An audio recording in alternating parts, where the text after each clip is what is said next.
Hello friends, welcome to ह्यूएन academy. ह्यूएन academy में आप सभी लोगों का स्वागत है। फ्रेंड्स, इंडियन हिस्ट्री यानी कि भारतीय इतिहास का ये हम लोगों का 24th यानी कि 24वां लेक्चर है। इसके पहले हम लोगों ने सक्सेसफुली 23 लेक्चर्स कंप्लीट कर लिए हैं। और जो शुरू से हमारे लेक्चर को फॉलो कर रहे होंगे, हमारे चैनल को फॉलो कर रहे होंगे, तो उनके हिस्ट्री से रिलेटेड सारे डाउट क्लियर हो रहे होंगे और सारे कंसेप्ट क्लियर हो जा रहे होंगे। उम्मीद करता हूँ कि आप सभी लोग देख रहे होंगे वीडियोज़ को और अच्छे से इसको नोट्स भी बना रहे होंगे और पढ़ रहे होंगे, ठीक है। क्योंकि आपके पास अभी बहुत सारा टाइम है, आराम से पढ़िए, परेशान मत होइए। सारा सब्जेक्ट आपका अच्छे से ख़त्म होगा पूरा डीपली। और अगर आप लोग फॉलो कर रहे हैं तो आप लोगों को पता भी होगा कि हम लोग कितने अच्छे से पढ़ रहे हैं। सारा कंसेप्ट क्लियर भी हो रहा होगा। इसके पहले वाले लेक्चर में हम लोगों ने न्यूज़पेपर से रिलेटेड बातें की थी कि भारत में किस प्रकार से न्यूज़पेपर का डेवलपमेंट हुआ, या पहला न्यूज़पेपर किसने प्रिंट करवाया, कौन उसके संपादक थे, कब भारत का पहला न्यूज़पेपर पब्लिश हुआ। तो इस तरीके से हमने देखा था कि ब्रिटिश काल में जो ब्रिटिश शासन था, उन्होंने किस तरीके से उस दौरान हमारे यहाँ समाचार पत्रों का विकास हुआ। उसी क्रम को आगे बढ़ाते हुए आज हम लोग उसके आगे देखेंगे।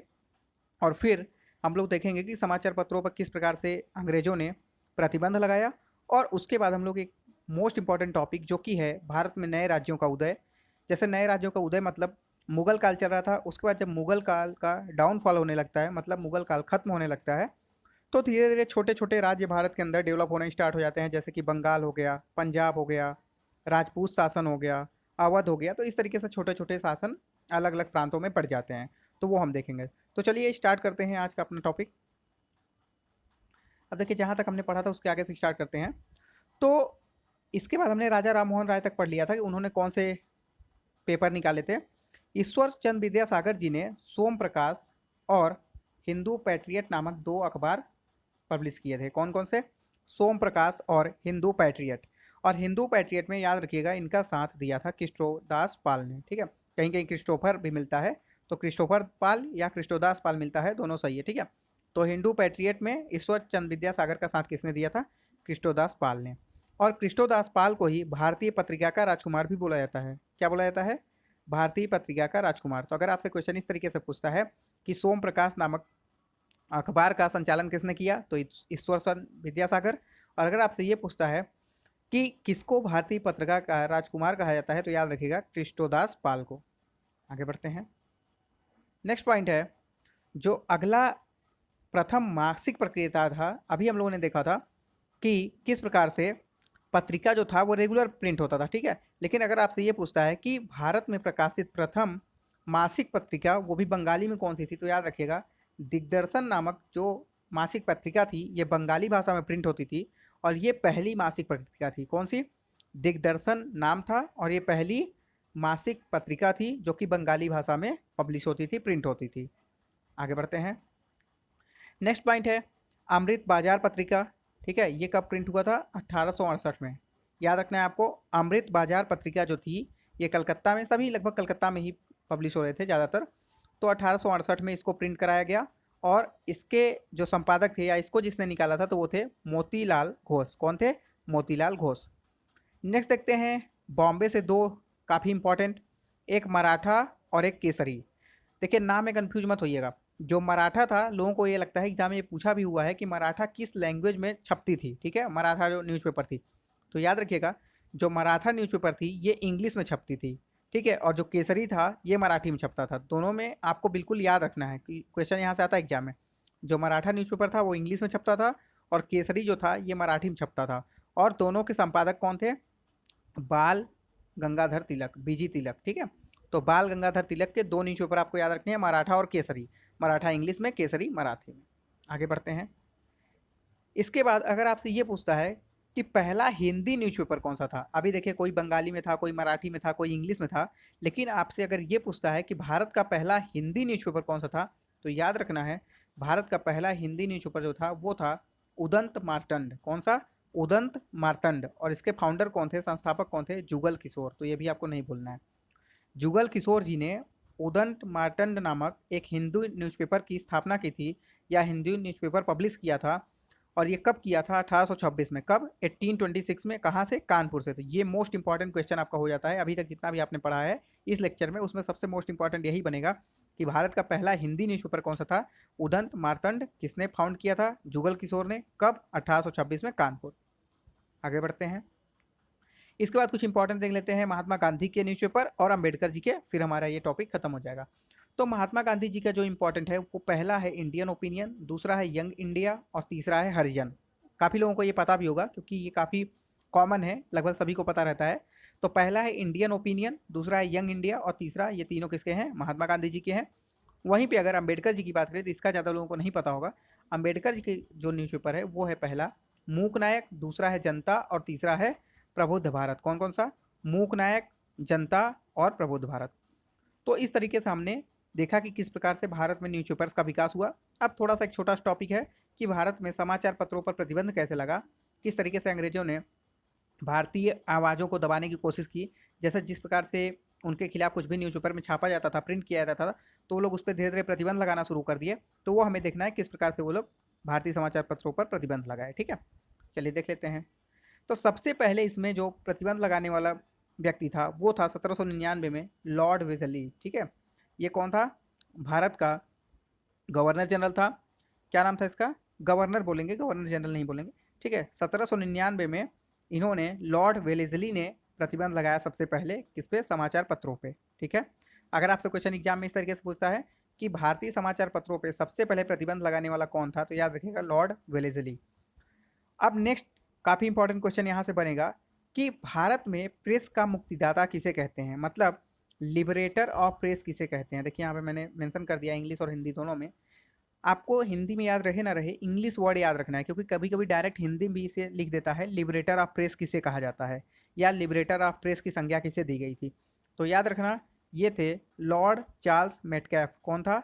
Lord Charles Metcalfe. ये नाम आपको बिल्कुल याद कर लेना है एनी हाउ।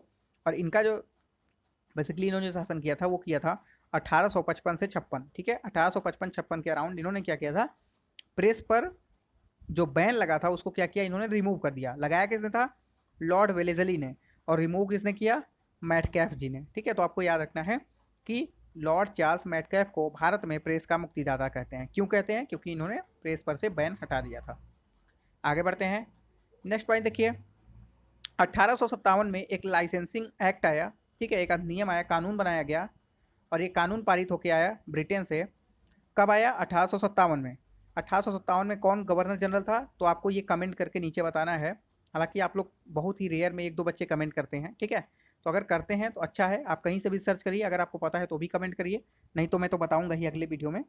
तो ये बताना है आप लोगों को कि 1857 में भारत का गवर्नर जनरल या वायसराय जो भी रहता होगा वो कौन था। ठीक है, तो ये आपको बताना है। 1857 में क्या हुआ? लाइसेंसिंग एक्ट आया और जो न्यूज़पेपर था उस पर फिर से बैन लगा दिया गया। पहले एक बार बैन लगाया था, फिर उसको रिमूव किया गया, अब फिर से बैन लगा दिया गया। अब 1878 में एक और प्रेस एक्ट आता है, प्रेस अधिनियम आता है 1878 में, और इसको बोलते हैं वर्नाकुलर प्रेस एक्ट। इसका नाम काफ़ी लोगों ने सुना होगा। वर्नाकुलर प्रेस एक्ट भी था कि इसमें ये लिखा हुआ था, इसमें ये बोला गया था कि आप लोग अंग्रेजों के विरुद्ध कुछ भी प्रिंट नहीं कर सकते हैं। मतलब ब्रिटिश शासन के खिलाफ आप अपने पेपर में कुछ भी प्रिंट नहीं कर सकते हैं। क्योंकि हुआ क्या था कि जब न्यूज़पेपर एक बार पब्लिश होना स्टार्ट हो गया, सबको अपने बोलने की आज़ादी मिली, तो काफ़ी लोगों ने अंग्रेज़ों के खिलाफ प्रिंट करना शुरू कर दिया, और ये चीज़ें धीरे धीरे अंग्रेज़ों के अगेंस्ट जा रही थी। इसीलिए अंग्रेज़ों ने क्या किया कि 1878 में एक एक्ट लाया, वर्नाकुलर प्रेस एक्ट, और इसके थ्रू उन्होंने ये बोल दिया कि कोई भी अपने प्रेस में, अपने पेपर में, न्यूज़पेपर में या समाचार पत्र में अंग्रेजों के खिलाफ, ब्रिटिशर्स के खिलाफ कुछ भी प्रिंट नहीं कर सकता है, लिख नहीं सकता है। ठीक है, तो ये यहाँ पे मेंशन है, nothing to print against britishers. आगे बढ़ जाते हैं। उसके बाद देखिए अब आ जाते हैं काफ़ी मॉडर्न 1910 में, मतलब 1900 के बाद। तो 1910 में एक और एक्ट आता है, इंडियन प्रेस एक्ट। ठीक है, इंडियन प्रेस एक्ट होता क्या था कि शुरू शुरू में ये लोग और नियमों में थोड़ी सी ढिलाई बरत रहे थे या थोड़ा सा कठिन कर देते थे, ठोस बना दे रहे थे। कभी कभी ये लोग थोड़ा सा उसमें लूजनेस ला रहे थे, मतलब ढिलाई बरत दे रहे थे, और कभी कभी ये लोग और ज़्यादा नियम को टफ बना दे रहे थे ताकि इनको शासन करने में मदद हो पाए। ठीक है, तो उसी क्रम में 1910 में इंडियन प्रेस एक्ट आया, जो कि लॉर्ड मिंटो सेकेंड के शासनकाल में आया था। आपको पता होगा 1909 में मॉर्ले मिंटो रिफॉर्म आया था भारत में, तो उस टाइम पे भारत का वायसराय कौन था? मिंटो था, लॉर्ड मिंटो सेकेंड। तो इसी ने क्या किया था, 1910 में इंडियन प्रेस एक्ट लाया था, इसी के शासनकाल में ये आया था। नेक्स्ट देखिए 1931 में इंडियन प्रेस इमरजेंसी एक्ट आया था। क्या आया था? इंडियन प्रेस इमरजेंसी एक्ट कब आया था? 1931, बिल्कुल नहीं भूलना है। 1931 में इंडियन प्रेस इमरजेंसी एक्ट आया था। और 1931 के दौरान एक और घटना हुई थी काफ़ी इंपॉर्टेंट, मे भी आप लोगों को याद होगा। द्वितीय गोलमेज सम्मेलन हुआ था। कौन सा? सेकेंड राउंड टेबल कॉन्फ्रेंस हुआ था, और ये कहाँ पे होता था? लंदन में। और यही ऐसा राउंड टेबल कॉन्फ्रेंस था जिसमें गांधी जी पार्टिसिपेट किए थे। तो क्वेश्चन इस तरीके से भी पूछता है, हालांकि ये आगे जब हम लोग मॉडर्न पढ़ेंगे तो हम लोग वहाँ पे पढ़ेंगे, लेकिन आया है फैक्ट। तो मैं कहता हूँ ना, हिस्ट्री आप लोग रिलेट करके पढ़ेंगे तभी याद होगा। अब जैसे यहाँ पे एक फैक्ट है तो इसको आप दूसरे से रिलेट कर लेंगे तो आपका तैयार हो जाएगा। ठीक है, चलिए नेक्स्ट देखते हैं। अब यहाँ तक हमारा न्यूज़पेपर अच्छे से कंप्लीट हुआ। तो हमने क्या क्या देख लिया? इसके पहले हमने वीडियो में देखा था कि भारतीयों में ब्रिटिश शासनकाल के दौरान किस तरीके से शिक्षा का विकास हुआ। उसके बाद हमने देखा न्यूज़पेपर का डेवलपमेंट किस तरीके से हुआ, और अब देखा कि न्यूज़पेपर पर किस प्रकार से बैन लगाए गए। अब इसके बाद हम लोग देखेंगे मोस्ट इंपॉर्टेंट टॉपिक, जो कि 2-3 दिन चलेगा ये आपका टॉपिक, कि भारत में नए राज्यों का उदय कैसे हुआ। लिखा है मैंने यहाँ पे, rise of new states in India. मतलब अभी मुगल थे, अब मुगल के बाद जब मुगल का विघटन होने लगा, छोटे छोटे शासक होने लगे मुगल में, कोई ढंग का शासक नहीं बचा, सब अयोग्य थे। तो धीरे धीरे जो भी उसमें योग्य लोग थे उन्होंने क्या किया, अपना एक एक प्रांत चुनना शुरू किया। जो भी वहाँ के सूबेदार वगैरह हुआ करते थे वो अपने आप को स्वतंत्र घोषित करके वहाँ पे खुद का शासन करने लगे और नया राज्य उन्होंने स्थापित कर दिया। तो वही हमें पढ़ना है। जैसे यहाँ पे एग्जाम्पल के तौर पर मैंने लिखा है, बंगाल का हमने पढ़ना है, किस प्रकार से बंगाल में शासन हुआ। अवध पढ़ना है। उसके बाद राजपूत शासकों के बारे में पढ़ना है। सिख्स के बारे में पढ़ा है, सिख जो होते हैं, पंजाब होते हैं। इसके बाद मैसूरू वगैरह के बारे में पढ़ना है, वो हमने यहाँ पे मेंशन नहीं किया, लेकिन आगे हम लोग उसको भी पढ़ेंगे। तो चलिए अब स्टार्ट करते हैं। और सबसे पहले जो सबसे इंपॉर्टेंट पूछा जाता है उसको हम लोग देखते हैं कि बंगाल। तो हम लोग न्यू स्टेट्स में सबसे पहले देखेंगे बंगाल का किस प्रकार से अलग हुआ और बंगाल में किस प्रकार से अलग से शासन करना स्टार्ट किया। आपको पता होगा कि बंगाल भी मुगलों के अधीन आता था, लेकिन जब आप लोग देखेंगे 1720 के आसपास तो बंगाल को धीरे धीरे अलग होना शुरू हो गया, क्योंकि वहाँ का जो सूबेदार था उसने क्या किया, अपने आप को धीरे धीरे अलग करना शुरू कर दिया मुगलों से। तो चलिए स्टार्ट करते हैं बंगाल के बारे में। सबसे पहले देख लेते हैं बंगाल जो कि स्वतंत्र हुआ था। चलिए देखते हैं इसको। अगर बंगाल में हम पहले फैक्ट्री की बात करें तो 1651 में वहाँ पे पहली फैक्ट्री लगाई गई थी। किसके परमिशन से? तो आपको पता होगा कि शाह सुजा नाम का सूबेदार वहाँ पे शासन करता था। किसके शासनकाल में? जब शाहजहां शासन कर रहा था भारत में, मुगल काल का जब शासक था शाहजहां, तो आपको पता ही होगा कब था, 1650 के अराउंड था, वही 27 से 58 तक। 1627 से 1658 तक मुगल शासक था शाहजहां। तो उसी के शासनकाल में उसने अपने बेटे शाह सुजा को बंगाल का सूबेदार नियुक्त किया था। और बंगाल में आपको कुछ भी करना है तो वहाँ के सूबेदार यानी कि शाह सुजा से आपको परमिशन लेना होगा। तो 1651 में शाह सुजा के परमिशन से ही वहाँ पे पहली फैक्ट्री लगाई गई बंगाल में। ये भी आपसे पूछ सकता है कि बंगाल में पहली फैक्ट्री कब लगाई गई, तो याद रखना है 1651 में। उसके बाद ये भी हमने पढ़ लिया है कि 1717 में मुगल इंपरर रहता है फर्रुखसियर। कौन? फर्रुखसियर। और इसने अंग्रेजों को गोल्डन ऑर्डिनेंस जारी कर दिया था, मतलब कि स्वर्णिम फरमान जारी कर दिया था। और अंग्रेज आराम से बंगाल में या कहीं भी इजीली व्यापार कर सकते थे। उनके लिए रूल बिल्कुल नॉर्मल कर दिया, मतलब बिल्कुल नॉर्मल सा रूल कर दिया, जो अभी तक टफ रूल हुआ करता था। और यही अंग्रेजों के लिए गोल्डन ऑर्डिनेंस यानी कि स्वर्णिम फरमान बोला जाता है, क्योंकि इसके बाद से अंग्रेजों ने पीछे मुड़ कर नहीं देखा और भारतीयों पे शासन करना स्टार्ट कर दिया। अपने व्यापार को काफ़ी तेज़ी से बढ़ाया और काफ़ी ज़्यादा रेवेन्यू जनरेट करने लगे। इसके बाद देखिए, सबसे इंपॉर्टेंट पॉइंट आपको याद रखना है कि पहला नवाब कौन था बंगाल का, क्योंकि यहीं से अब शुरू हो जाएगा इन लोगों का स्वतंत्र होना। ठीक है, तो जो मुर्शीद अली खां था, इसको आपको याद रखना है, यहाँ पे मैंने हाईलाइट भी कर दिया है। मुर्शीद कुली खान ये बंगाल का पहला नवाब बनता है। कब से कब तक? 1713 से 1727 तक। तो मुर्शीद कुली खान बंगाल का पहला नवाब बनता है। अगर आपसे ये क्वेश्चन पूछता है कि बंगाल का पहला नवाब कौन था, तो याद रखना है मुर्शीद कुली खां। इसने एक और काम किया कि अपनी राजधानी को, जो अभी तक ढाका थी, उसको बदल के कहाँ पहुँचाया? मुर्शिदाबाद कर दिया। ठीक है, जो राजधानी ढाका थी उसको शिफ्ट कर दिया कहाँ पे? मुर्शिदाबाद में। तो याद रहेगा ना कि पहला नवाब कौन था बंगाल का? मुर्शीद कुली खां। ठीक है, और इसने अपनी राजधानी कहाँ पे बनाई? मुर्शिदाबाद। आगे बढ़ते हैं, अपने ही नाम पे बनाया था। नेक्स्ट इसके पास जो गद्दी पे बैठेगा बंगाल के, वो आएगा सुजाउद्दीन। नाम भी हो सकता है सुना हो। और ये सुजाउद्दीन जो रहता है ये रहेगा 1727 से 1739 तक, मतलब 12 साल ये शासन करेगा बंगाल में, 1727 से 1739। और इस टाइम पे 1733 में जो बिहार का सूबेदार रहता है वो रहता है अलीवर्दी खां। ठीक है, कौन रहता है? 1733 में बिहार का सूबेदार रहता है अलीवर्दी खां। यानी कि सुजाउद्दीन जब बंगाल पे शासन कर रहा था तो उस टाइम पे बिहार का शासक था अलीवर्दी खां। लेकिन जब 1739 में मृत्यु हो जाती है शुजाउद्दीन की, तो सरफराज खान नामक व्यक्ति गद्दी पर बैठ जाता है। बंगाल की गद्दी पर कौन बैठ जाता है? सरफराज खान, जो कि 1 साल शासन कर पाता है। तो शुजाउद्दीन के मरने के बाद गद्दी पर बैठ जाता है बंगाल के सरफराज खान। और जब ये बात पता चलती है अली वर्दी खां को, जो कि बिहार का सूबेदार रहता है, तो इन दोनों के बीच में एक युद्ध होता है जिसे बोलते हैं बैटल ऑफ घेरिया, यानी कि घेरिया का युद्ध। और ये घेरिया का युद्ध कब होता है? 1740 से, मतलब 1740 में ये युद्ध होता है, बैटल ऑफ घेरिया, घेरिया का युद्ध। और ये किसके से बीच होता है? तो सरफराज और अली वर्दी खां के बीच में होता है। किसके किसके बीच? सरफराज और अली वर्दी खां। और यहाँ पे अली वर्दी खां सरफराज को हरा देता है और खुद ये फिर से कहाँ बैठ जाएगा? बंगाल की गद्दी पर बैठ जाएगा। अभी तक ये बिहार का सूबेदार रहता है, लेकिन शुजाउद्दीन के मरने के बाद जब सरफराज खान बैठता है, तो ये उससे लड़ाई करने के बाद, मतलब उससे युद्ध जीतने के बाद बैटल ऑफ घेरिया में गद्दी पे कौन बैठ जाएगा? अली वर्दी खां। आगे बढ़ते हैं।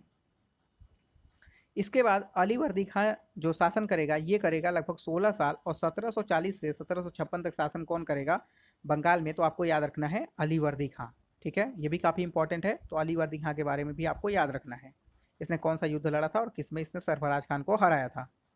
इसके बाद बैठता है गद्दी पे सिराजुद्दौला। ठीक है, इनको भी नहीं भूलना है। सिराजुद्दौला ने काफ़ी इंपॉर्टेंट काम किए थे, जो कि एग्जाम में पूछेगा, अभी मैं बताऊंगा क्या है। तो सिराजुद्दौला के शासनकाल में इन्होंने 56-57 के अराउंड ब्रिटिशर्स ने, जो कि अंग्रेज थे, इन्होंने कलकत्ता और फ्रेंच, जो कि फ्रांसीसी थे, ये दोनों व्यापार कर रहे थे भारत में।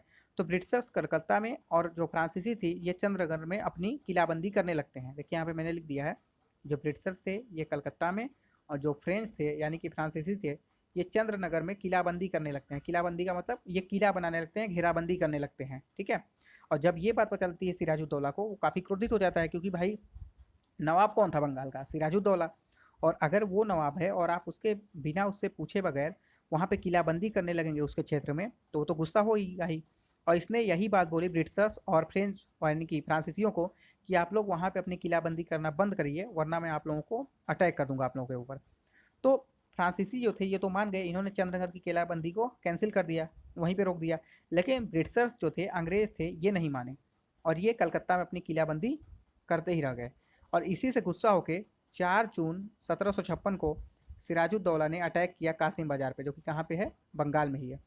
तो सिराजुद्दौला ने 4 जून 1756 को कासिम बाजार पे अटैक किया और वहाँ से अंग्रेजों को हटाया।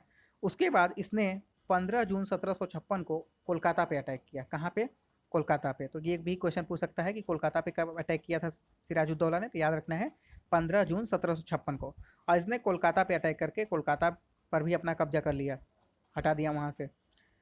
फाइनली जो मेन काम होता है, मुख्य काम होता है इसके शासनकाल में, जो एग्जाम में बार बार पूछा जाता है, नाम भी आपने सुना होगा अगर आपने पढ़ा होगा हिस्ट्री ढंग से, तो 20 जून 1756 को इसने फोर्ट विलियम पे कब्जा कर लिया। कब? 20 जून 1756 को सिराजुद्दौला ने फोर्ट विलियम्स पे कब्जा कर लिया, जो कि फोर्ट विलियम्स अंग्रेजों ने बनाया था। वहाँ पे 20 जून 1756 को सिराजुद्दौला ने कब्जा कर लिया, वहाँ पे अटैक करके। और इसी के बाद होता है ब्लैक होल स्ट्रेटेजी, जो कि काफ़ी इंपॉर्टेंट है इतिहास में। ब्लैक होल स्ट्रेटेजी से काफ़ी बार क्वेश्चन भी आया हुआ है। दोस्तों अगर आपने अभी तक वीडियो को लाइक नहीं किया है तो प्लीज़ वीडियो को लाइक करके ही जाइएगा। आप लोग वीडियो देखते हैं लेकिन लाइक नहीं करते हैं। प्लीज़ वीडियो को ज़्यादा से ज़्यादा लाइक करिए, शेयर करिए वीडियो को अपने दोस्तों के साथ ग्रुप में जहाँ भी हो सके। उसके बाद कमेंट करके जो भी सजेशन देना हो आप दे सकते हैं। और चैनल को सब्सक्राइब करना बिल्कुल मत भूलिए, अगर नए हैं तो सब्सक्राइब कर लीजिए, और अगर आप पहले से जुड़े हुए हैं तो प्लीज़ लाइक करके वीडियो को शेयर करिए अपने दोस्तों के साथ। तो ब्लैक होल स्ट्रेटजी देखते हैं। इसमें क्या हुआ था कि जो सिराजुद्दौला था इसने 146 अंग्रेजों को अरेस्ट कर लिया, मतलब 146 146 ब्रिटिशर्स को इसने अरेस्ट कर लिया। और इसने उसको उन लोगों को एक 18/15, यहाँ पे मैंने लिख दिया है 18/15, ये भी पूछा हुआ है क्वेश्चन, कितने के कमरे में? तो 18/15 के कमरे में उन 146 ब्रिटिशर्स यानी अंग्रेजों को इसने बंद कर दिया। इसे काल कोठरी की घटना भी कहा जाता है हिंदी में। और जब 1-2 दिन बाद या कुछ दिन बाद इसको खोला गया, तो उसमें से 123 लोग मर चुके थे और 23 ही जिंदा थे। कितने? 123 लोग मर चुके थे और केवल 23 जिंदा थे 146 में से। और इसी को बोला जाता है ब्लैक होल स्ट्रेटजी, यानी कि काल कोठरी वाली घटना।